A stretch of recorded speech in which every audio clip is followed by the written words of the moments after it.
আমার অতিথি গণমাধ্যম ব্যক্তিত্ব ডাক্তার আব্দুল নূর তুষার এবং যুক্ত হবার কথা রয়েছে নিরাপত্তা বিশ্লেষক এয়ার কমোডোর ইশফাক ইলাহি চৌধুরী, তিনিও যুক্ত হবার কথা আছে আমাদের সাথে। আমি আসলে দুই ভাগে ডাক্তার আব্দুল নূর তুষার আজকে কথা বলতে চাচ্ছিলাম। একটা হচ্ছে দুর্ঘটনার অংশটুকু এবং তারপর সরকার বা ব্যবস্থাপনাগত বিষয়গুলো যেভাবে হচ্ছে। আপনার কাছে আসলে পরের অংশটাই আমার বিশেষভাবে জানবার যে আহ, দুর্ঘটনা হয়ে গেল, তারপরে সরকারকে আমরা যেই অবস্থায় দেখলাম, বিশেষ করে যদি আমরা চিহ্নিত করি কোন কোন মন্ত্রণালয় এখানে কাজ করবার কথা। শিক্ষা মন্ত্রণালয় যেহেতু স্কুলের উপরে বা এইচএসসি পরীক্ষা সেটি নিয়ে সিদ্ধান্ত, স্বাস্থ্য মন্ত্রণালয় চিকিৎসা আহতদের সেই অবস্থা, প্রতিরক্ষা মন্ত্রণালয় বিমান দুর্ঘটনা যেহেতু, এবং স্বরাষ্ট্র মন্ত্রণালয়, মোটা দাগে মনে হয় এই চারটা মন্ত্রণালয় বিশেষভাবে এবং একদম সুনির্দিষ্টভাবে সংশ্লিষ্ট এই ঘটনা। আপনার কাছে জানতে চাই আসলে কোন মন্ত্রণালয়ের ভূমিকা বা কার ভূমিকা আপনি কেমন দেখলেন? প্রতিরক্ষা মন্ত্রণালয় তো সরাসরি কিছু করে না। প্রতিরক্ষা মন্ত্রণালয়ের অধীনে যে বাহিনীগুলি আছে তারা আসলে ব্যবস্থা নেয়, এবং যে বাহিনী আক্রান্ত হয় বা যে বাহিনীতে দুর্ঘটনা ঘটে তারাই মূলত এগিয়ে গিয়ে ব্যবস্থা নিয়ে থাকেন। তাদের ব্যবস্থা নেওয়ার মধ্যে থাকে হচ্ছে ড্যামেজ এরিয়াটা সিকিউর করা। ওইখানে যদি কোনো সরকারি যন্ত্রপাতি থাকে, যেমন ধরেন এখানে বিমানটা আছে, সেই বিমানের ধ্বংসাবশেষ চিহ্নিত করে সেটা নিয়ে যাওয়া।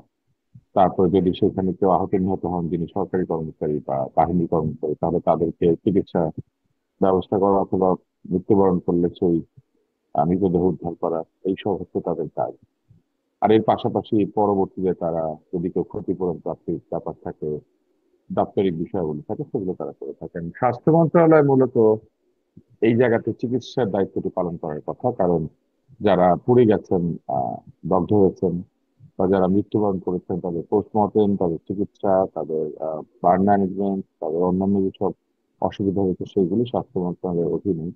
এইখানে বাকি যে মন্ত্রণালয়গুলির কথা আপনি বলেছেন তারাও আসলে তাদের যার যার দায় দায়িত্ব মন্ত্রণালয়ের অধীনস্থ যে প্রতিষ্ঠানগুলি আছে তাদের সঙ্গে মিলে কাজ করেন। তবে সবচেয়ে বেশি দরকার হচ্ছে কোঅর্ডিনেশন, এবং কোঅর্ডিনেশনটি করে থাকে সাধারণত এই ধরনের জাতীয় দুর্যোগের প্রধান উপদেষ্টা বা প্রধানমন্ত্রীর কার্যালয়। আসলে প্রধানমন্ত্রীর কার্যালয় সাধারণত এইসব জিনিস এগিয়ে আসেন এবং তারা কোঅর্ডিনেট করেন। আর ডিজাস্টার ম্যানেজ করার জন্য আসলে স্পেশালাইজড লোকজন আছেন সরকারে, তারা এইসব কাজে করছেন। এটাই হচ্ছে স্বাভাবিক প্রোটোকল আর কি।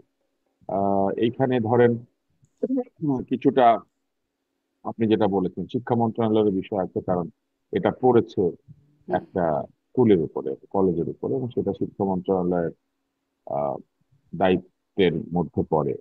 ছাত্রছাত্রীদের ভালো মন্দ এবং একটা শিক্ষা প্রতিষ্ঠানের শিক্ষকদের ভালো মন্দ, যদিও এটা বেসরকারি স্কুল কিন্তু এটা তাদের মধ্যে পড়ে।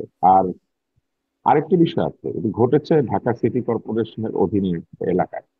ঢাকা সিটি কর্পোরেশনের যে কোনো এলাকায় যদি এরকম একটি ঘটনা ঘটে, তাহলে সিটি কর্পোরেশনের দায়িত্ব থাকে, মেয়রের দায়িত্ব থাকে, দমকল বাহিনীর দায়িত্ব থাকে।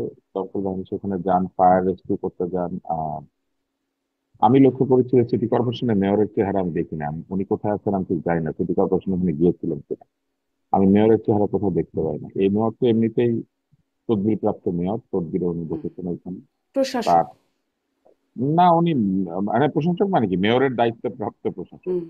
তো উনি তো আসলে তদবিরস্থ, এবং ওনার বিরুদ্ধে অনেক অভিযোগ আছে। তো ওনাকে দেখা গেল না এই জায়গাটাতে, এটা আপত্তিকর। স্বাস্থ্য উপদেষ্টাকে তো একেবারেই কোথাও খুঁজে পাওয়া যাচ্ছে না, এরকম একটা অবস্থা। বরং আমি দেখলাম যে আইন উপদেষ্টা বেশ ওখানে পৌঁছে গেলেন, হয়তো তিনি প্রধান উপদেষ্টার দপ্তর থেকে ওই সমন্বয়কের মতো চলে গিয়েছিলেন আর কি। হুম। আমরা যদি আর ডাক্তার আব্দুল তুষার একটা একটা করে মন্ত্রণালয়ের দিকে যাই, স্বাস্থ্য উপদেষ্টাকে দেখা গেল না। তার কোনো বার্তাও কি পাওয়া গেল? তাকে আমরা দেখলাম এদিকে এনসিপি তারও পদত্যাগের জন্য দাবি তুলছেন। আপনি কি মনে এনসিপি করেন নিয়ে যে আমরা এরকম? এনসিপি এনসিপি নিয়ে আমরা পরে কথা বলি, আপনি প্রশ্নটা না, করেন এনসিপি কে স্বাস্থ্য নিয়ে কথা উপদেষ্টার বলবো না, দিকে। কথা বলবো তাদের দাবি যে স্বাস্থ্য উপদেষ্টার কি পদত্যাগের মতো অবস্থা আপনার মনে হয়েছে যে এখানে তার পদত্যাগের দাবি তোলা উচিত? না, এই ঘটনায় স্বাস্থ্য উপদেষ্টা পদত্যাগ করা উচিত না। স্বাস্থ্য উপদেষ্টা বহু আগে পদত্যাগ করা উচিত ছিল। উনি এর চেয়ে আরো বড় বড় গাফিলতি করেছেন, সেগুলা নিয়ে ওনার কোনো আলোচনা নাই। এখন হঠাৎ করে এনসিপি তার পদত্যাগ চাইছে, কারণ এনসিপি আসলে এই সরকারকে দুর্বল করতে চাইছে। এনসিপির চায় আরো গ্রিপের মধ্যে একটা সরকার, অর্থাৎ যে সরকারকে তারা কানে ধরে উঠবস করাতে পারবে। এই সরকারকে মোটামুটি তারা কান ধরা ছাড়া উঠবস করায়, কিন্তু ভবিষ্যতে তারা আরেকটা সরকার চায়, বা সরকারের মধ্যে এমন লোকজন চায় যে যা বলবে তাই সত্য। এই জন্য তারা ডক্টর ইউনূসের আস্থাভাজন বা ডক্টর ইউনূসের প্রিয় বলে যাদেরকে মনে করছে তাদেরকে সরিয়ে দিতে চাইছে। হুম, কারণ এখানে তো কোটা ভিত্তিক সরকার তৈরি হয়েছে, তারা সেটা স্বীকার করেছে যে এটা নাকি ডক্টর ইউনূসের ভাই বেরাদের কোটা বা তার তার পছন্দের কোটা। তো তারা আসলে চাচ্ছে সেই পছন্দের কোটার লোকজন সরে যাক, তাদের পছন্দের কোটার লোকজন ঢুকুক আর কি। এটা তাদের একটা পরিকল্পনা, এই জন্য যে তারা মনে করছে, আমার ধারণা, তো সরকারকে আরো নিয়ন্ত্রণের মধ্যে নিয়ে আসতে পারলে আরো ইচ্ছা মতো তাদের পক্ষে পদযাত্রার যে নিরাপত্তা, গুলি চালানো ইত্যাদি নানান জিনিসপত্র তারা করাতে পারবে। জি। আম, মানে স্বাস্থ্য উপদেষ্টাকে আপনি বলছেন যে এই মুহূর্তে তার পদত্যাগ আগেই আরো আসা উচিত ছিল, কিন্তু তাকে আমরা একদমই কোথাও কোনো মানে কোথাও দেখছি না, তিনি আছেন তো। আর নিশ্চয়ই আছেন কোথাও, না থাকার তো কোনো কারণ নাই। হয়তো বা দেখেন বিদেশে গিয়ে বসে আছেন, চিকিৎসা নিচ্ছেন, এটাও হতে পারে। মানে যে কোনো কিছু হতে পারে, কোনো তো বক্তব্য পাওয়া যাচ্ছে না, উনি হয়তো আছেন, সেটাই, আমরা সেই জানি জন্য না। প্রশ্নটা করছি। আছি এবারে শিক্ষা উপদেষ্টার বিষয়ে। তিনি এক গণমাধ্যমে কথা বলেছেন। তাকে প্রশ্ন করা হয়েছিল যে আপনার পদত্যাগের বিষয়ে ছাত্রদের দাবি ছিল। তিনি বলছেন তার পদত্যাগের কোনো ইচ্ছা নাই, বা সিদ্ধান্ত তিনি নেবেন না, কারণ তিনি তার ভূমিকায় কোনো ব্যত্যয় দেখেন না তার কার্যক্রমে। এই তিনি বিষয়ে আপনি একটা কি বলবেন? একটা ব্যত্যয় করেছেন, তার উচিত ছিল এই সচিবের কথা না বলে তিনি নিজেই তো সিদ্ধান্তটা দেওয়া উচিত যে পরীক্ষা পরের দিন হবে কি হবে না। আর তার বিরুদ্ধে অভিযোগ এইটাই, পরীক্ষা কেন পরের দিন পিছাবে, যে এটা কেন আগে আগে বলে দিল না। আপনি চিন্তা করে দেখেন, এখানে কিছু আহ পরস্পর বিরোধী ব্যাপার আছে। যেমন ধরেন, যারা বলছে পরীক্ষা কেন টাইমলি পিছিয়ে দিল না, এরা যদি পড়াশোনা করা ছাত্রই হতো, তাহলে পরীক্ষার পড়াশোনা বাদ দিয়ে কিংবা ওই দিন শোক প্রকাশ বাদ দিয়ে তারা গিয়ে সচিবালয়ে ঘেরাও করে তার পদত্যাগ দাবি করতো। এদের পড়ালেখা নাই, এদের আর পরীক্ষা নাই নাকি এটাই শেষ পরীক্ষা ছিল? এরা কি হুম। আসলে আদৌ ছাত্র কিনা, বা যদি ছাত্র হয়ে থাকে এরা কি আসলে পরীক্ষায় পাশ করতে চায়, নাকি এইসব হুজ্জত করে পরে অটো পাস নিতে চায়? কারণ এই সরকারের তো ঐতিহ্য আছে অটো পাস দেওয়ার। তো আমার অদ্ভুত ভাবে মনে হয়েছে যে একদল পরীক্ষার্থী, একটা পরীক্ষা হয় নাই কিন্তু কেন এটা সময় মতো বললো না, এই দাবিতে এসে সারাদিন ধরে রাস্তা আন্দোলন করছে। এরা কি আদৌ পরীক্ষার্থী, এরা কি আসলে ছাত্র কিনা? বা আমি বুঝি না। আমি নিজে ছাত্র ছিলাম তো একসময়, আপনিও ছিলেন। আপনি এটা করতেন যদি আপনি দেখতেন যে আপনার পরীক্ষাটা একটা শোকাবহ ঘটনার মধ্যে দিয়ে পিছিয়ে গিয়েছে, যেটাই হুম। হোক, দেরি করে এখনকার পিছিয়েছে বা ছাত্র তো যেটাই আসলে হোক, অনেক আপনি কি কিছুই সারাদিন করছে, ধরে কি যেটা আমরা করতেন? করতাম না। এখন কথায় কথায় নানান রকম চাপ, পরীক্ষা পেছানোর জন্য কেউ যায় কিন্তু যার পরীক্ষা অটোপাসের আছে, জন্য। যে সবাই পরীক্ষা চাপের দিচ্ছে, উপরেই রাখছে। না যে পরীক্ষা দিচ্ছে, যার ওই দিন একটা পরীক্ষা দেওয়ার কথা ছিল, সেদিন পরীক্ষাটা হয় নাই এবং দেশে একটা শোকাবহ অবস্থা, সেই অবস্থায় তারা গিয়ে কেন আমার পরীক্ষা দেরি করে পিছাইলি সেই কথা বলে তারা আন্দোলন করছে। তাদের পরের দিন পরীক্ষা নাই, তাদের রেস্টের ব্যাপার নাই, তারা পরীক্ষা পাশ করতে চায় না, পড়ালেখা নাই, নাকি সব পড়ালেখা মুখস্থ করে ফেলেছে, যে কোনো দিন পরীক্ষা দিতে পারে। মানে আপনি চিন্তা করে দেখেন, এটা অবাস্তব। তো আর এই যে অপরাধে বা যে অন্যায় তার পদত্যাগ চাওয়া হচ্ছে, এটা খুবই মামুলি। আমি মনে করি না যে শিক্ষা উপদেষ্টার পদত্যাগের দাবি করার মতো কোনো অন্যায় কিছু করেছেন। বরং আমার কাছে মনে হয়েছে যে তিনি আসবার পরে যে এনসিপির যে একটা লোক গাজী সালাউদ্দিন তানভীর এবং তার সহচরেরা আহ, যে ছিলেন, যারা টেক্সট বুক বোর্ডে বসে কাগজের দুর্নীতি করছিলেন, এদেরকে যে সরে যেতে হয়েছে দুদকে, তাদেরকে জিজ্ঞাসাবাদ করা হচ্ছে, আমার তো মনে হয় যে সেই ক্ষোভে বহিঃপ্রকাশিত। হুম। কিন্তু তিনি মানে তার পদত্যাগের মতো দোষ আপনি পাচ্ছেন না খুঁজে, কিন্তু মানে এটা কেমন কথা যে রাত ৩টার সময়ে সিদ্ধান্ত আসবে না, রাত এবং তাকে তিনটায় না, ফোন করে রাত পাওয়া তিনটায় যাবে না, ধরেন তিনি সিদ্ধান্ত জানাবেন দিবে না, না। জানাবেন ও তথ্য উপদেষ্টা বা যুব ক্রীড়া উপদেষ্টা তার না না, পরবর্তীতে। রাত তিনটায় আপনি আমাকে একটা কথা বলুন, রাত তিনটায় এটা উনি বলেছেন বা জানিয়েছেন ওনার কর্তৃপক্ষ যে আগামী দিন উনি পরীক্ষা জানান হবে নাই, না। তথ্য উপদেষ্টা জানিয়েছেন। না, কিন্তু আপনি কথা বলতে দেন। সেটা হচ্ছে যে যেই জানিয়ে থাকুক, পরের দিন কি সবাই পরীক্ষা দিতে হলে গিয়েছিল? মানে অনেকেই হলে নাকি গিয়া, গিয়েছে, কিন্তু হলে গিয়ে সেখানে তাদের কোথায়, কারা অনেক কারা সেটা না, সেই ভিডিও কোথায় খুশি যে হলে গিয়ে পরীক্ষার্থীরা। তারা, হলে গিয়ে সেই পরীক্ষার্থীরা বসে আছে কাগজ কলম সহ, হলে গিয়ে পরীক্ষা দিতে না পেরে বড় কষ্টে আছে, সেই পরীক্ষার্থীদের ছবি কোথায়? এগুলা আবোল তাবোল কথা। রাতের তিনটায় বললে কি, রাতের তিনটায় এর আগে কোনো কিছু হয় নাই? রাতের তিনটায় এই সরকারের উপদেষ্টা এসে সংবাদ সম্মেলন করে নাই? তখন তো তারা স্বরাষ্ট্র উপদেষ্টার পদত্যাগ চায় না। রাতের তিনটার সময় বাসার মধ্যে যখন স্বরাষ্ট্র উপদেষ্টা লোকজনকে ডেকে নিয়ে একটা প্রেস কনফারেন্সের নামে তামাশা করেছিলেন, তখন তো কেউ তার পদত্যাগ চায় না। এগুলা কোনো কথা না যে রাতের তিনটায় ঘোষণা দিতে হয়, সকালেও ঘোষণা কিন্তু দিতে আপনি পারে কি মনে করেন যে রাত্রে রাত পরীক্ষা ৩টার হবে সময় না। যদি সিদ্ধান্ত জানানো হয়, সব শিক্ষার্থীরা বুঝবে, জানবে যে না তাদের বুঝলো পরীক্ষা। মব শাসন, মবে চাইলে সব ঠিক, এইটা তার প্রতিক্রিয়া। এই সরকার এদেরকে এটা শিখিয়েছে। এই তো এই সরকার যদি মব শিখিয়ে থাকে, তাহলে তো এটা একটা প্র্যাকটিসের অংশ। মানে আমরা তো না, প্রায় এটা দেখছি কিছু কিন্তু হলেই এইটা তো শিক্ষার্থীরা গিয়ে সেই আন্দোলন প্র্যাকটিসের করছে, অংশ চাপ হিসেবে তো দিচ্ছে। তারা এসে দাবি করলেই শিক্ষা উপদেষ্টা পদত্যাগ করবেন। আমি মোটেও মনে করি না শিক্ষা উপদেষ্টা কিংবা শিক্ষা সচিব দুইজনেরই পদত্যাগ করার মতো কোনো অন্যায় হয়েছে। তারা জি, এটার জন্য সরি আমি বললেই আমি যথেষ্ট আমার। ইশফাক ইলাই চৌধুরী, আপনাকে স্বাগত। আপনার কাছে আমি প্রশ্নে আসবো, তবে ডাক্তার তুষার আপনার কাছে একটু শেষ করি এই অংশটা, যে তাহলে শিক্ষা উপদেষ্টা পরবর্তীতে যখন সাংবাদিকদের সাথে কথা বলছেন, তখনও তিনি বলছেন যে শিক্ষা সচিবকে এখান থেকে সরিয়ে দেওয়া হয়েছে, কিভাবে সরিয়ে দেওয়া হচ্ছে সেটি তিনি আসলে এর সাথে সংশ্লিষ্ট না। এই বিষয়টাকেও আপনি কিভাবে দেখেন? সচিবের নিয়োগ তার বিরক্তিকর। এই শিক্ষা সচিব এবং শিক্ষা উপদেষ্টা পদত্যাগ চাওয়া এবং তাকে ঘিরে যেসব ঘটনা, পুরো প্রক্রিয়াটা খুব বিরক্তিকর। এইটা কোনো গুড হ্যাঁ, গভর্নেন্সের কিন্তু এই যে দৃশ্য রাত না, এবং 3টার এটা সময় কোনো জানানো, এটার মধ্যে কোনো সমস্যা নাই। রাত 3টায় কেন, রাত 2টাতেও জানাতে পারে। সরকার যখন খুশি ঘোষণা দিতে পারে। সরকারের ঘোষণা দেওয়ার জন্য কোনো টাইম আছে নাকি যে রাত 3টা না 2টা? রাত 3টার রাত সময় 3টার সময় পরীক্ষার্থীরা, ফেসবুকে ঘোষণা দেওয়াটা স্বাভাবিক মনে হচ্ছে। না যেখানেই দিক, সরকার যে কোনো জায়গা থেকে ঘোষণা দিতে পারে। সরকার চেষ্টা করবে ভালো জায়গা থেকে ঘোষণা দিতে। রাত 3টার সময় আচ্ছা, আপনি বলেন কোথায় ঘোষণা দিলে ভালো হইতো? রাস্তায় মাইকিং করলে রাত 3টার সময় মানুষের ঘুম ভাঙিয়ে, কিংবা টেলিভিশনে দিলে, টেলিভিশনে তো দিয়েছে রাত 3টার সময়, ঠিক আছে যায় নাই? জি, মানে প্রথম সিদ্ধান্ত আমি এটা এসেছে মাহফুজ আলমের। একটু বলি। আমি ইশফাক ইলাই চৌধুরী। হ্যাঁ, জি, এটা আপনিও, নিয়ে আমি বলি, এটা নিয়েই বলি। যে এটা শিক্ষা নিয়ে শুনবো, যেহেতু আপনারও শিক্ষা প্রতিষ্ঠানে কাজ করার হ্যাঁ, হ্যাঁ, অভিজ্ঞতা, শিক্ষার্থীরা পরীক্ষা হ্যাঁ। দিতে আসলে কি ওই হয় যে সেটা রাত তিনটে, আপনি রাত বলবেন। জি, রাত 3টার মাইকিং এর মানে এখন তো ফেসবুকে হচ্ছে না। তো আমার মানে অতীতের একটা ঘটনা মনে পড়লো। আমি তখন ক্লাস 8-এর ছাত্র। আইয়ুব খান তখন পাকিস্তানের প্রেসিডেন্ট। তো উনি বলেছিলেন যে পাকিস্তানের কোথাও চাঁদ দেখা গেলে সবাইকে ঈদ করতে হবে, ঠিক আছে? তো আমার মনে আছে আমরা ছোটবেলা, তো তো আমরা উঠে কিন্তু সেহরি খেয়ে ফেলছি।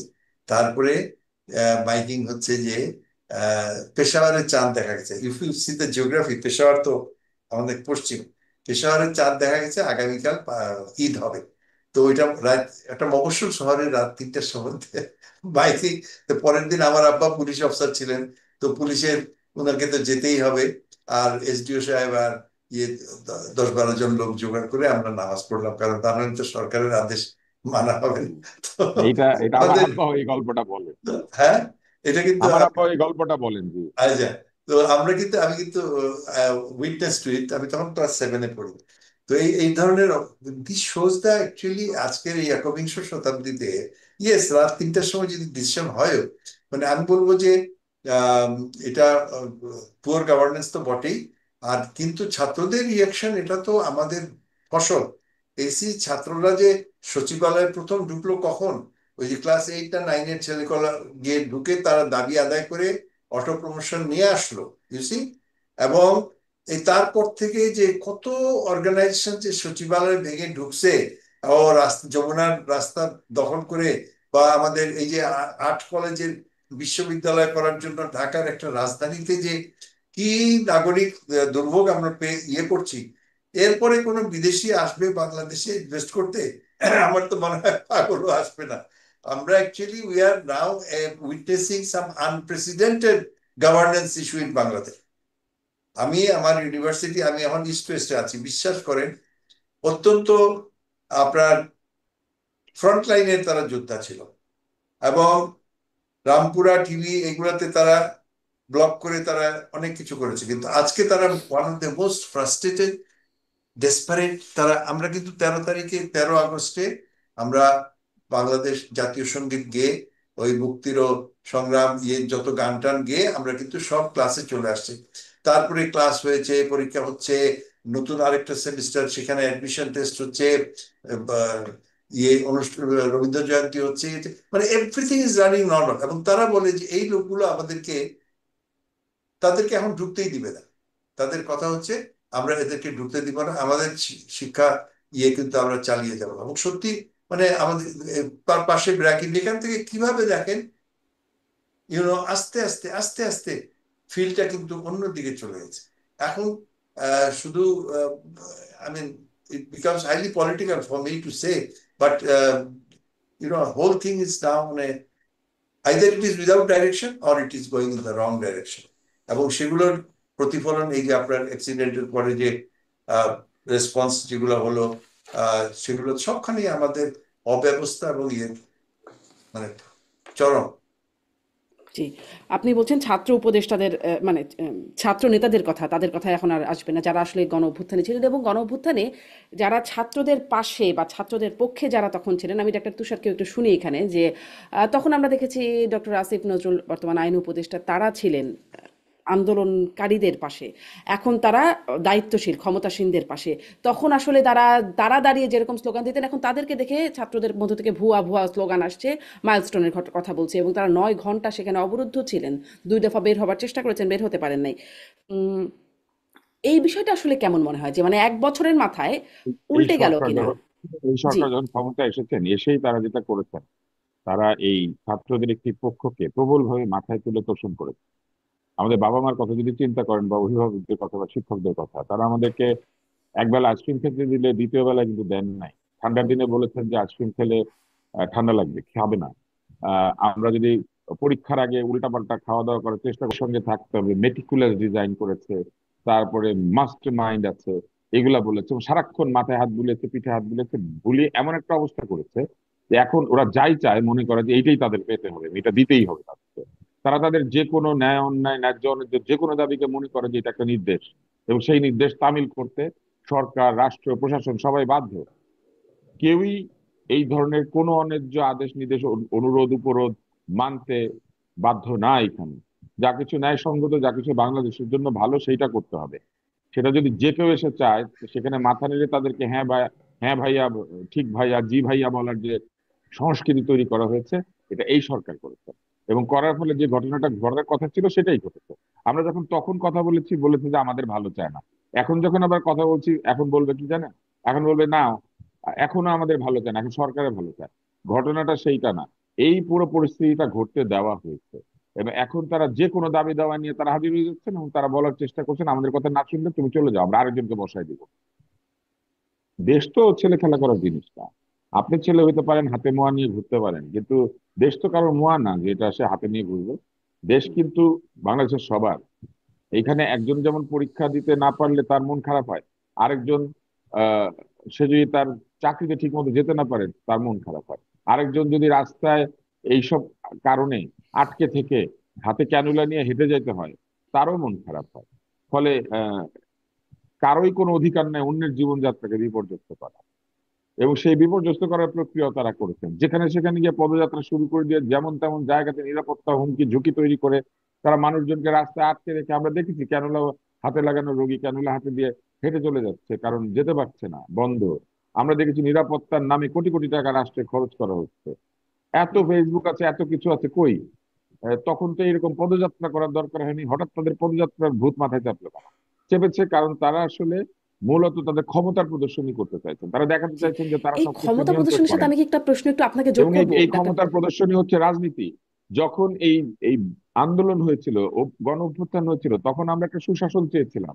হুম। আমরা চেয়েছিলাম যে আমাদের এখানে আমাদের জীবনযাত্রা বিঘ্নিত হবে না।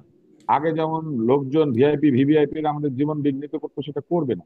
আমরা চেয়েছিলাম যা ঠিক সেইটা করবে সরকার। আমরা চেয়েছিলাম যা সত্য সেটা উচ্চারণ করবে গণমাধ্যম। হুম। হুম। আমরা দেখলাম যে এরা এসেই প্রথমে গণমাধ্যমের মধ্যে ঢুকে পড়ে এর চাকরি যাবে, ওর চাকরি যাবে, একে হুমকি তাকে হুমকি দিতে শুরু করেছেন। এখন হুমকি দিতে দিতে এখন নিজেদের উপদেষ্টাদেরকে হুমকি দিচ্ছে। জি। আমি একটু একটু প্রশ্ন একটা যোগ করতে চাই এখানে, যে এই যে রাজনীতি, তাদের রাজনীতি এবং তাদের পদযাত্রা, তাদের ক্ষমতা প্রদর্শনের কথা বলছেন, এইখানে একটা দেখলাম আমরা, মানে এই ঘটনার মধ্যে রাতের বেলা বৈঠক হলো, প্রধান উপদেষ্টা প্রথমে 4 দলের সাথে বৈঠক করলেন, তার মধ্যে জামাত ইসলাম, বিএনপি, এনসিপি এবং ইসলামী আন্দোলন, এই 4টি দল। আমরা যে ছবিটি একটা দেখলাম, এই বৈঠক সম্পর্কেও কথা বলবো, কিন্তু ওই যে ক্ষমতা প্রদর্শন বা তাদের রাজনীতির জায়গাটা একটু, এই জায়গাটা একটু শুনতে চাই, যে সেখানে আমরা যে ছবি দেখলাম, ফটো সেশন যেটি হলো, সেখানে দেখলাম সবাই আইডি ঝুলিয়ে আছেন, সেখানে বিএনপির 2জন নেতা, জামাতের 2জন নেতা, ইসলামী আন্দোলনের নেতা, সবাই গলায় আইডি ঝুলিয়ে আছেন। এনসিপির 2জন নেতা, নাহিদ এবং আক্তার, এই 2জন ছিলেন, তাদের গলায় কোনো আইডি ছিল না। মানে এর আগেও আপনিও কথা বলেছেন যে যখন প্রধান উপদেষ্টা পদত্যাগের কথা ভাবছেন তখন কথা বললেন নাহিদকে ডেকে। মানে তারা কি আসলে তাদের যাতায়াত, তাদের বিষয়টা কি খুব বিশেষভাবে দেখানোও হচ্ছে? না, খুব এক আপনি কি বিশেষভাবে খেয়াল করেছেন দেখানোর বিষয় ছবিটা? না, এটা সিদ্ধান্ত অথবা তার তার সাথে যারা আছেন সকলের সিদ্ধান্তে তারা এই দলটিকে বাংলাদেশের একটি বৃহৎ দল হিসেবে নিজের থেকে স্বীকৃতি দিয়ে দিচ্ছে। ভোটে আসুক, ভোটে এসে তারা ভোটে প্রমাণ করুক যে তারা অনেক ভোট পেয়েছে এবং তারা সত্যি সত্যি বাংলাদেশের দ্বিতীয় তৃতীয় চতুর্থ বৃহত্তম দল। তারপরে এই আলাপটা হতে পারে। উনি যে কোনো আলোচনা এনসিপি কে ডেকে নিয়ে করেন। বাংলাদেশে কি এই ছাত্রদের রিপ্রেজেন্টেটিভ শুধুমাত্র এনসিপি, বা এটা কি আসলে ছাত্রদের দল? যদি ছাত্রদের দলই হুম। হয়ে থাকে, তাহলে এরা যখন বড় হবে তখন এরা কাদের দল হবে? ধরেন কত বছর পরে এরা আর ছাত্রদের দল থাকবে না। এই দলটা নিজেদেরকে ছাত্রদের দল, বিপ্লবীদের দল, নানান দল বলে বলতে থাকে। এখানে কি যারা আছেন সবাই বিপ্লবের সঙ্গে জড়িত ছিলেন? বিপ্লব কি মাঠে যারা করেছেন তারা বিপ্লবী, নাকি ফেসবুকে যারা করেছেন তারা বিপ্লবী? স্ট্যাটাস দিলে বিপ্লবী হওয়া যাবে, নাকি মাঠে গেলে বিপ্লবী হওয়া? এই দলটা বহুদিন থেকে বলছে আমরা কিছু হলে আমরাই জুলাই সনদ দিয়ে দিব। বাংলাদেশের হয়ে, মানে পুরো জাতির হয়ে সনদ দেওয়ার অধিকার তারা পেয়েছে। গোটা জাতি তাদের পিছনে দাঁড়িয়ে আছে, তারা সেটা বলতে চান। তাহলে এগুলো সবই অ্যানোম্যালাস বিষয় বলি, এবং এই অ্যানোম্যালাস বিষয় আমাদের প্রধান উপদেষ্টা এবং তার আশেপাশে যারা আছেন তারা এটা তৈরি হতে দিচ্ছেন এবং দিয়েছেন। এই যে জি আইডি ছাড়া তারা দাঁড়িয়ে আছে, দেখলে মনে হয় যে এরা সব প্রধান উপদেষ্টা ডান হাত বাম হাত। এটা তো একেবারে খুব একটা বাজে দৃশ্য। এটা তো আমরা দেখতে চাই না। ওইখানে যদি প্রোটোকল থাকে সবাই আইডি পড়বেন, সবাই আইডি পড়বেন। নিয়ম কানুন জি কি একজনের জন্য একরকম, আরেকজনের জন্য আরেক রকম? আমি একটু এখান থেকে ইশফাক ইলাই চৌধুরী আপনার কাছ থেকেও একটু এই মন্তব্য শুনতে চাই। এই যে ছবিটার কথা আমি বলছিলাম, আমি একটু খুঁজেও বের করছিলাম কথা বলতে বলতে, যে এই ছবিটার কথা বলছিলাম যেখানে প্রধান উপদেষ্টার পাশেই নাহিদ ইসলাম আছেন, পেছনে উপদেষ্টারা দাঁড়িয়ে আছেন, সামনে রাজনৈতিক নেতারা দাঁড়িয়ে আছেন। রাজনৈতিক নেতা যারা, সবার গলায় আইডি ঝুলানো আছে, শুধুমাত্র নাহিদ ইসলাম এবং আখতার এই দুজনের গলায় নাই। আর আর নাই হচ্ছে উপদেষ্টাদের বা সরকারের ব্যক্তিদের। মানে তারা কি সরকারের মধ্যে, এটাই আসলে বোঝানোর একটা জায়গা। তাই তাই তো হচ্ছে। এবং ওই যেটা আমি প্রথম প্রশ্ন করলাম যে উনি বলেন বড় দলদের সাথে কথা বলেছেন, তো চাইলে এনসিপি যদি বড় দলই হয়, এনসিপি তো এখনো ইলেকশন কমিশন তো তাকে রিকগনাইজই করেনি, তাদের না আছে কোনো গঠনতন্ত্র, না দেব গট কোনো ইলেকশন সিম্বল। একটা পার্টির যে ইয়েগুলো থাকতে হবে সেগুলো তো তারা মিট করেনি হয়তো, সেই জন্য তারা এখনো ইয়ে নয় মানে। কিন্তু হুম কথা হচ্ছে ওই যেটা আহ, ইয়ে বললেন যে ডি ফ্যাক্টো আর কি, তারা রিকগনাইজ নিজেকেই নিজে ডিক্লেয়ার করে দিয়েছে।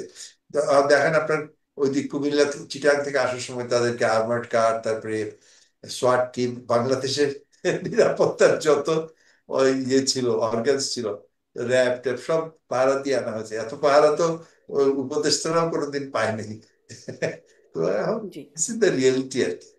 তো এখানেও তো আসলে, যদিও আমি আসলে অন্য বিষয় নিয়ে কথা বলবো, কিন্তু আপনিও প্রতিরক্ষা বাহিনীরই অংশ সেখানে। এই যে তাদেরকে এত নিরাপত্তা দেয়া, এই সিদ্ধান্তটা কি সেনাবাহিনী আসলে কিভাবে নেয়? আমি তো এখন ধরেন আমি একজন অবসরপ্রাপ্ত, বহুদিন ধরে অবসর, আমি তো ভিতরের খবর জানিও না, রাখার চেষ্টাও করি না, কারণ এটা ঠিক না। তবে এটা ডেফিনেটলি যদি একজন দেশপ্রেমিক এবং সেনাবাহিনীকে যদি সে সত্যি ভালোবাসে, তখন তাকে এই ধরনের পুলিশ ডিউটি দেওয়াটা তার তার হুম প্রাইডে একটা আঘাত করবে। তার তার যে গর্ব, যে ইউনিফর্মের গর্ব, তার র্যাঙ্কের গর্ব, এখানে আঘাত করবে। কিন্তু এখন ধরেন কমান্ড তাকে মানতেই হচ্ছে, কিন্তু এগুলোরও একটা রিয়াকশন অনেক সময় হয়। তো এগুলো হওয়া উচিত আমাদের। অ্যাজ নূর সাহেব বলছিলেন যে আমরা তো হোল আইডিয়াটা ছিল যে গভর্নেন্স আরো ভালো হবে, প্রশাসন যেসব ইউনো দুর্নীতি বলুন, আমাদের হুম প্রশাসন অদক্ষতা বলুন। এই যে পরশুদিন এটা ঘটেছে, সরকার বললো যে এটা অনেকবার বলছে যে পুরোনো গাড়ি বাসগুলো ঢাকা শহরে চলবে না। ঠিক আছে, কারণ এরকম আমার জানা মতে কোনো রাজধানী, কোনো ইভেন আফ্রিকার, হয়তো মালি বা ওই ওই ধরনের দুই একটা দেশ ছাড়া, আমি তো দুই একটা আফ্রিকান দেশেও গেছি, মানে রাজধানী শহরে এত পচা বাস কোথাও নেই, পাবলিক সিস্টেম এর নেই। তো ওরা করলো কি, 10-12টা বাস সকালে ইয়ে করলো, সিজ করলো, ব্যাস বাস মালিক সমিতি এবং এরা এসে ঘেরাও করলো, হুম পেটিয়ে তারপরে আবার সব চলে গেল ওই গাড়ি ছেড়ে। এইভাবেই যখন অদক্ষতা এবং মানে ইয়ে চলছে আপনার, এনবিআর এ কি হচ্ছে এখন, এনবিআর হুম আপনার ঘুষের রেট বেড়ে গেছে বুঝি। ইনকাম ট্যাক্স এখন আমরা যারা ইনকাম ট্যাক্স দেই, ব্যক্তিগতই হোক আর ইনস্টিটিউশনাল হোক, we know that there is no change except things have become worse. তো হুম সিটি কর্পোরেশনের তাই অবস্থা, মানে আপনি কোথায় ইয়ে করছেন জি মানে। সর্বক্ষেত্রেই সর্বক্ষেত্রেই নানান অচল অবস্থার এবং কথা বলছেন আপনি। স্থবিরতা বলছিলেন যে স্থবিরতাটা রাস্তাঘাটে যেই বাস চলছে, যেই অচল ধরনের বাস চলছে, সেগুলো না চালালেও মানে সমস্যার মুখে মানে পড়তে হচ্ছে, অবস্থান থেকে। যেটা আমি বলছি যে প্লেনের ক্ষেত্রেও, যে বিমানের ক্ষেত্রেও কি সেরকম কিছু ছিল কিনা, মানুষের মনে এরকম অনেক প্রশ্ন আছে। আমি এই বিষয়গুলো নিয়ে আপনার কাছে আসবো। আপনি আছেন আসলে মূলত এই বিষয়গুলো নিয়ে, আপনার কাছে বিশেষ করে আচ্ছা প্রশ্ন ঠিক আছে, আমার দর্শকরাও আপনার কাছে এই বিষয়গুলো নিয়ে প্রশ্ন করছে। কিন্তু ডাক্তার আব্দুল নূর তুষার, ওই বিষয়টা একটু স্পষ্ট, মানে প্রধান উপদেষ্টা, প্রেস সচিব সহ আইন উপদেষ্টা, শিক্ষা উপদেষ্টা, তারা যে 9 ঘন্টা আটকে থাকলেন, তারপরে একটা ফেসবুক পোস্টও দিয়েছেন প্রধান উপদেষ্টার প্রেস সচিব। তিনি তিনি বলছেন যে আমরা চাইলে আরো মানে চাইলে আরো আগেই ফিরে আসা যেত, কিন্তু উপদেষ্টারা বল প্রয়োগে আশ্রয় না নিয়ে শান্তিপূর্ণ সমাধান নিশ্চিত করতেই সেখানে ছিলেন। যখন পরিস্থিতি অনুকূল হয়েছে আমরা তখনই কেবল বিদায় নিয়েছি। এটি হচ্ছে আহ, প্রধান উপদেষ্টার প্রেস সচিব বলছেন, মানে এটি তার খুব একটা, এই অবস্থান কিভাবে দেখছেন? মানে তারা চাইলেই আসলে আরো আগেই ফিরে আসতে পারতেন, এই হচ্ছে তাদের কিভাবে অবস্থান, চাইলে যদিও আমরা আগে দেখেছি বের দুই হতেন? দফা বের হবার চেষ্টা করেছিলেন, পারেন নাই।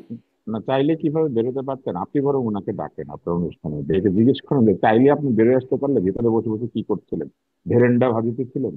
জিজ্ঞেস ওই করেন যে তাকে। পরিস্থিতি অনুকূলে আসার জন্য যে সময় পরিস্থিতি অনুকূলে করেছিলেন। আসার জন্য যে ওনারা ভিতরে বসেছিলেন, ওই 9 ঘন্টা কি করছিলেন? ভেরেন্ডা ভাবছিলেন? জিজ্ঞেস করেন। উনি তো ওখানে বসে বসে ভেরেন্ডাই ভাবছিলেন। কেননা গোপালগঞ্জে আটকে থাকলে 2 ঘন্টার মধ্যে বের আসতে হয়, ওখানে গুলি চালাইতে হয়। আর এখানে আটকে গেলে পরে 9 ঘন্টা বসে থাকে। ওনাকে 90 ঘন্টা আটকে রাখলে এখান থেকে উনি বেরোতো না।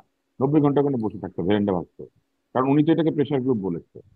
ওনাকে যে কোনোখানে আটকে রাখলে 90 ঘন্টায় আটকে রাখা উচিত, কারণ উনি তো প্রেশারে আছে। ভালো প্রেশারে, হাই প্রেশারে আছে। হ্যাঁ, এমনিতে হুম। প্রেশার সহ্য। তো ওনাকে জিজ্ঞেস করা উচিত। আপনি তাকে ডাকেন না কেন একদিন আপনার অনুষ্ঠানে? ডেকে তাকে জিজ্ঞেস করেন না যে 9 ঘন্টার আগে আপনি বেরোয় আসতে পারলে কিভাবে বেরোয় আসতেন, কি দিয়ে, কোন জাদু মন্ত্র বলে? তাহলে ভিতরে ভিতরে বসেছিলেন কেন? ওইখানে বসে সরকারের অন্ন ধ্বংসের সময় ধ্বংস করছিলেন কেন? হুম।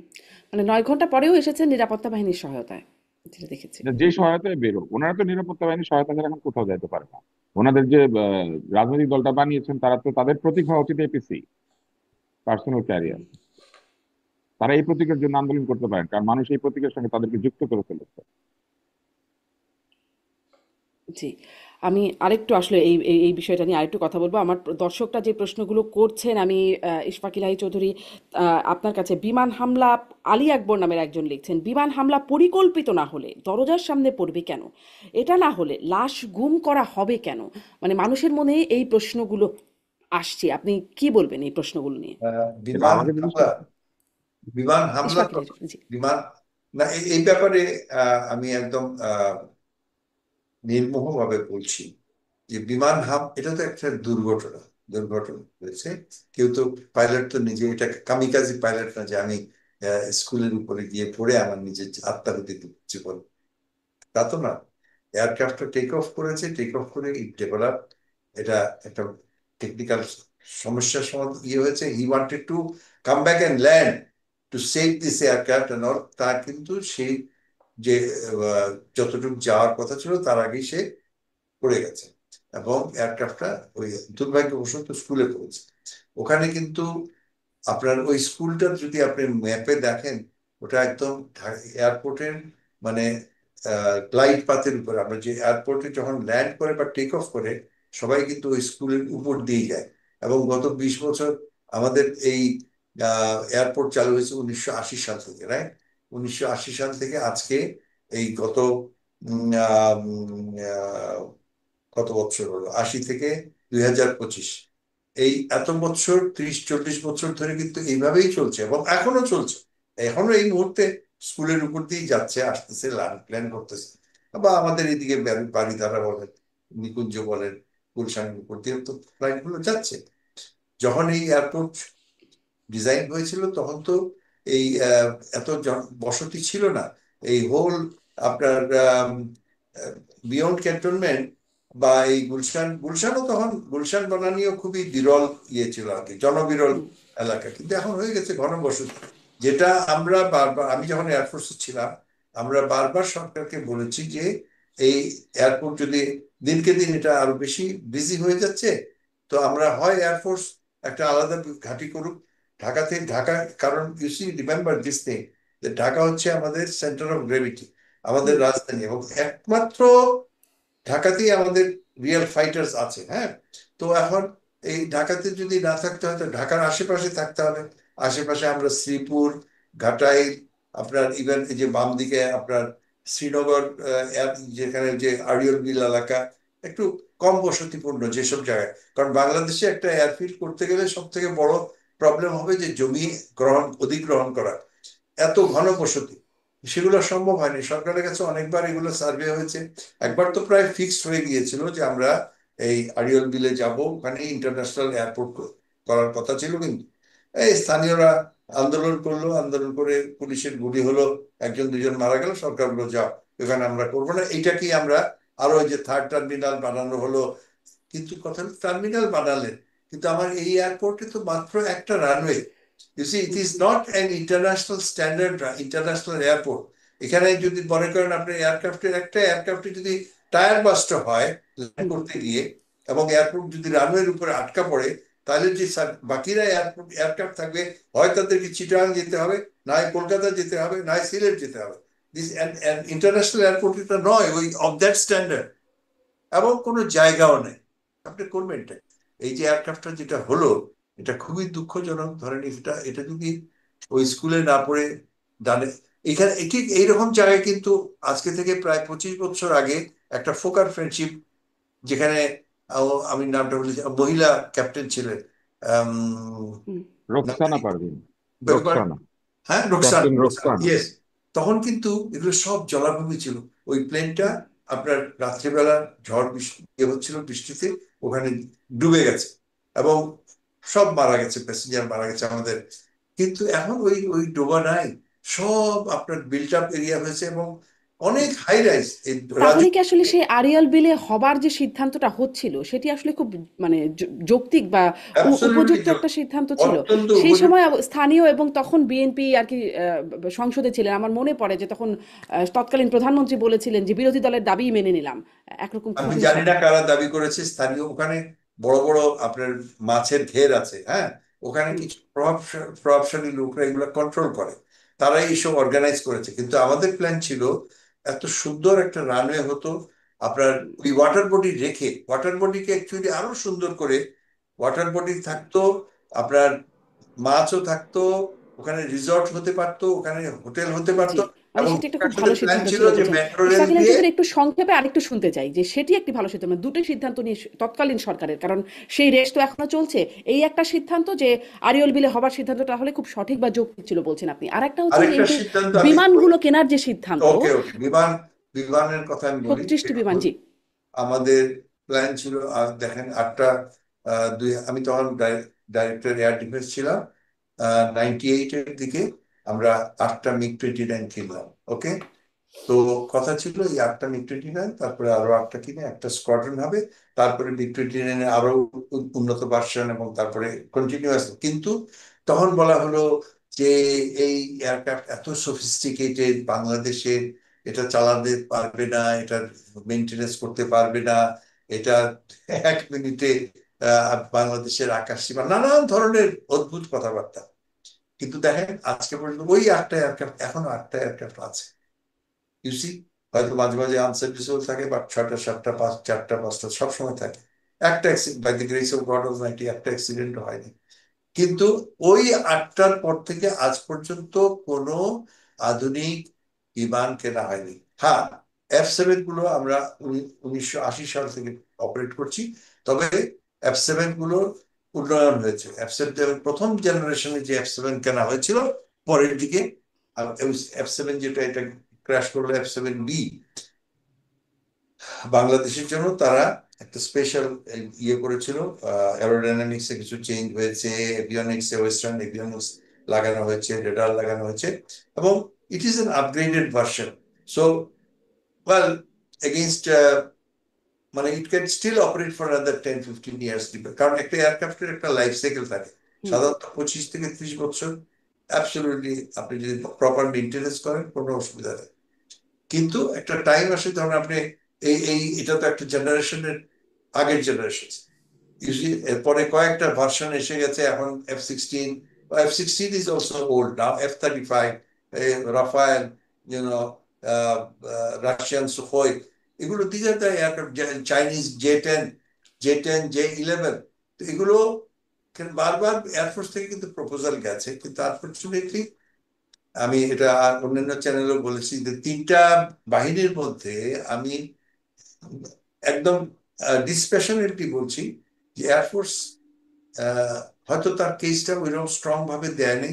নেভির যেভাবে গ্রোথ হয়েছে বাংলাদেশে, আর্মির যেভাবে গ্রোথ হয়েছে, both in manpower and in equipment, এয়ারফোর্সের হয়তো ম্যান পাওয়ারের গ্রোথ হয়েছে, air vice hmm, marshal hmm. থেকে air marshal, air chief marshal হয়েছে, কিন্তু ফাইটিং যে পাওয়ার, আমরা হুম। ট্রান্সপোর্ট কিনেছি, হেলিকপ্টার কিনেছি, এগুলো ভালো, কিন্তু যে ফাইটিং যে এলিমেন্টটা, which is fighter aircraft, bomber aircraft, এগুলোতে আমাদের ইনভেস্টমেন্ট হয় নাই, যার ফলে আজকে এইসব ক্রিটিসিজম। তাহলে একদম একটু সংক্ষেপে যদি এটার সামারি করি, যে তাহলে এই যুদ্ধ বিমান F7 BGI যেটি বলা হচ্ছে, এই মডেল যেটি বিধ্বস্ত হলো, সেটি বা সেটির 36টি বিমান একসাথে কেনা হয়েছিল 2013 সালে বলে জানছি আমরা, সেই সিদ্ধান্তটা কি ভুল ছিল? মানে না, এরকম ভুল ভুল। রাজনীতিবিদরা এখন এটা বলছে হুম। ভাঙাড়ি বিমান, পচা মাল না কেনা না না হয়েছে, মানে না এই। না, এটা এটা নয়, এটা নয়।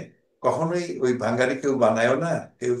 আমরা অ্যাবসলিউটলি, যে ধরেন হয়তো এইরকম চয়েস, আমি তো আর তখন বিমান বাহিনীতে ছিলাম না, আমি আমি কিন্তু ওই সময়ই চলে আসছি, 2003-এ চলে আসছি, যে আপনি 36টা F7 কিনতে পারেন, ওই দামে আপনি 10টা রাফায়েল কিনতে পারেন, অথবা ওই দামে হয়তো আপনি আহ 6টা সুখই কিনতে পারেন, because the more you go for the modernization you will also have to spend more money. আপনি জানেন এই যে এখনকার এই যে এই রাফায়েলের কথাই বললাম, এগুলো প্রায় 80-90 মিলিয়ন ডলার এক একটা পিস। তো আমাদের তো দ্য কিট ইজ স্মল, আমাদের যে বাজেটের সেখান থেকে আর্মিকে দিতে হবে, নেভিকে দিতে হবে, এবং এয়ারফোর্সের আমি বলবো যে প্রায়োরিটিটা তখন ইয়ে হয়। তবে যে 30, যখনই যে প্লেনটা কিনবো সেটা তো আমি ফ্যাক্টরি থেকে ফ্রেশ আমি কিনবো, এবং যেসব রিকোয়ারমেন্ট আমাদেরকে দিব, আমরা দিব যে আমার এই এই জিনিস হুম। থাকতে হবে, এই এই ক্যাপাবিলিটিস থাকতে হবে। তো এখন যদি আহ, মানে দিস ইজ নট এইসব কথাবার্তা যেসব বলা হচ্ছে এগুলো ঠিক না। জি, এয়ারক্রাফট, যে স্পষ্ট। ধরেন এই এয়ারক্রাফটাই, হুম। এই এয়ারক্রাফটটা সকালবেলা কমপ্লিট চেকিং করে যখন সবকিছু ইয়ে হয় তখন এটা চলে আসে অপারেশনে, পাইলট নিজে দেখে, নিজে ইয়ে করে সব ঠিকঠাক আছে। আমাদের প্রত্যেকটা এয়ারক্রাফটের একটা লগ বুক থাকে, কোন জিনিসটা কখন বদল হয়েছে সেগুলো সব ইতিহাস থাকে, যেটা এখন ইনভেস্টিগেটিভ, যদি কোনো ফল্ট থেকে থাকে সেগুলো শাস্তি হবে।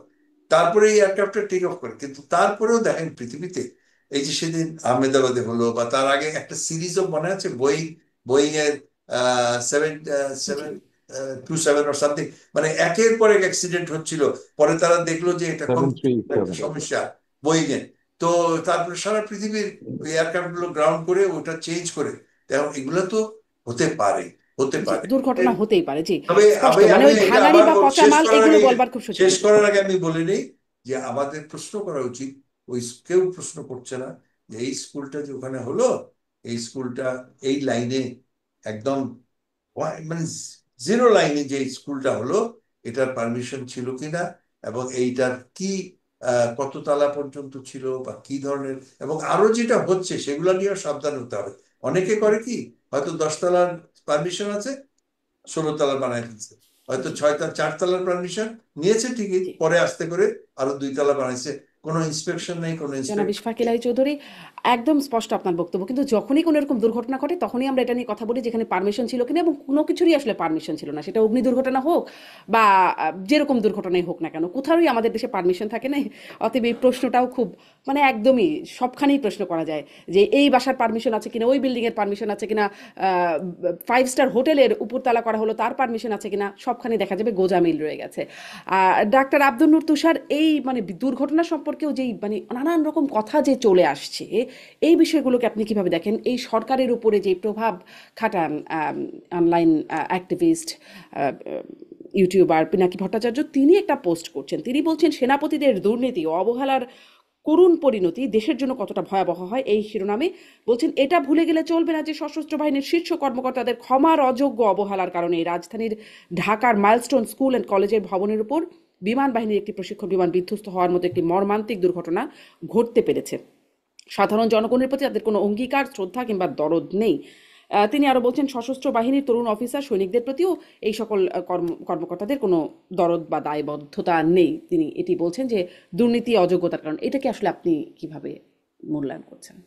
দেখেন, দুর্নীতি এবং অযোগ্যতার কারণে কেউ তার নিজের জীবনকে বিপন্ন করে না। আপনি দেখবেন যে আমাদের সরকারি কর্মকর্তাদেরকে আমরা অনেক দুর্নীতিবাজ বলেছি, কিন্তু নিজেদের জন্য তারা খারাপ গাড়িটা কিনে কিনে না। সেরকম কোনো বাহিনী নিজের জন্য খারাপ অস্ত্র কিংবা নিজের জন্য খারাপ আহ, বিমান কিংবা খারাপ সাবমেরিনটা কিনবে না, কারণ এটারও সে নিজে উঠবে ওটাতে।